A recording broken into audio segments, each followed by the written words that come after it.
सबसे विनम्र निवेदन है कि संस्थाएं, चाहे वो CSR के अंतर्गत, चाहे वो CSR के अलावा जो निजी रूप से जो मदद कर सकते हैं, उन परिवारों को मदद करने की कोशिश करें जिनके घर बह करके चले गए हैं, ज़मीन बह करके चले गई है। उनको शेल्टर होम बनाने के लिए अगर आप किसी परिवार को गोद ले सकें, एक घर उनको बना करके छोटा 2 कमरे का, 1 कमरे का बना करके दें। इसके अलावा 2 परिवार हैं, उनके लिए आप बना करके दे सकते हैं, तो उसमें इस वक्त मदद की आवश्यकता है।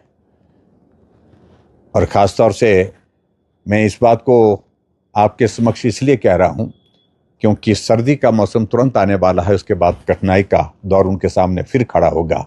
उससे पहले हम चाह रहे हैं कि प्रीफैब स्ट्रक्चर के कुछ जगह शेल्टर होम बना। नमस्कार। बारिश के कारण हुए नुकसान की भरपाई में आप सभी साथियों का बहुत बड़ा योगदान रहा है। पूरे प्रदेश भर से बहुत सारी संस्थाओं ने इस संकट की घड़ी में हमारे क्षेत्र के लोगों की बहुत बड़ी मदद की है। पूरे देश भर से भी बहुत सारे लोगों ने मदद भेजी और मैं आप सबका अपने क्षेत्र की जनता की ओर से हृदय से आभार व्यक्त करता हूं। और उनका विशेष आग्रह है इस बात के लिए कि हमारा आभार उन व्यक्तियों तक पहुंचाएं जिन्होंने संकट की घड़ी में हमारी मदद की।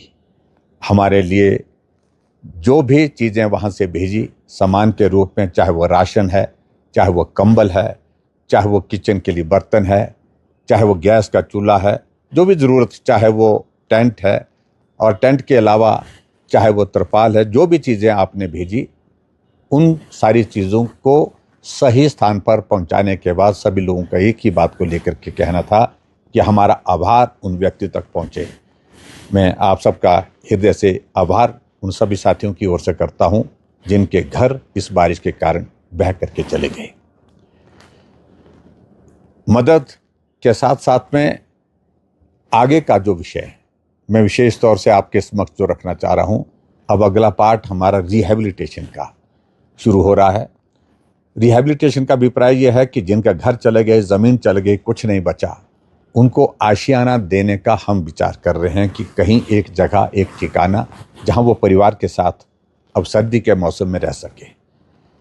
जो टेम्परेरी शेल्टर होम हम बना करके उनको देना चाह रहे हैं, उसमें मेरी आप सबसे विनम्र निवेदन है कि संस्थाएं, चाहे वो CSR के अंतर्गत, चाहे वो CSR के अलावा जो निजी रूप से जो मदद कर सकते हैं, उन परिवारों को मदद करने की कोशिश करें जिनके घर बह करके चले गए हैं, ज़मीन बह करके चली गई है।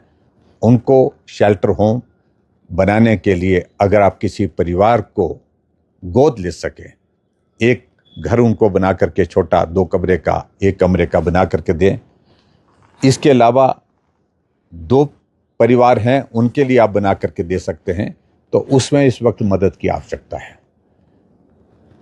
और ख़ास तौर से मैं इस बात को आपके समक्ष इसलिए कह रहा हूं क्योंकि सर्दी का मौसम तुरंत आने वाला है, उसके बाद कठिनाई का दौर उनके सामने फिर खड़ा होगा। उससे पहले हम चाह रहे हैं कि प्रीफैब स्ट्रक्चर के कुछ जगह शेल्टर होम बना करके ऐसे परिवारों को हम दे सकें जिनके पास अपना घर बचा ही नहीं है। मैं आपसे विनम्र निवेदन करना चाहूँगा कि आप उसमें अगर मदद कर सकते हो कि हम हृदय से आप सबके बहुत आभारी रहेंगे। दूसरा मेरा आप सबसे एक बार फिर से निवेदन है, मैंने पहले से भी बार बार कहा है, अब भी मैं कह रहा हूं कि जो मदद परिवारजनों को आप लोगों ने दी थी, हमने वो मदद उन तक पहुंचाने के लिए जांच सामग्री के रूप में, चाहे आपने चेक दिए थे, वो हमने उन तक पहुंचाए हैं। इसके अतिरिक्त आपको और कहीं अगर मदद करने की कुछ लोगों का ऐसा लगता है कि हम मदद नहीं कर पाए हैं, आप मदद भेज सकते हैं, लेकिन सिर्फ और सिर्फ चेक के माध्यम से। चेक आप दें, उन परिवार के नाम पर दे सकते हैं तो परिवार के नाम पर दें।